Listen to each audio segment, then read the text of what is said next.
Mayor, kung kayo po ang magsasalita based on documents that you have collated and gathered, sino po ang dapat makulong? Well, Can you name names? Isa na dyan siguro si Speaker Romualdez.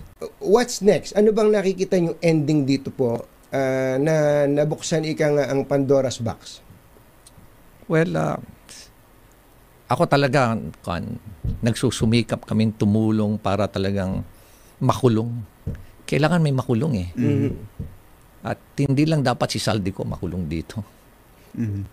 Mayor, kung kayo po ang magsasalita based on documents that you have collated and gathered, sino po ang dapat makulong? Well, Can you name names? Isa na dyan siguro si Speaker Romualdez na dapat makulong dyan.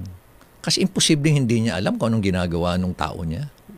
Napaka-imposible. Tatalino ng mga yan. Kaya nga sila naging congressman, kaya nga sila naging speaker. Tapos nagmamaang-maangan sila na wala silang ginawa.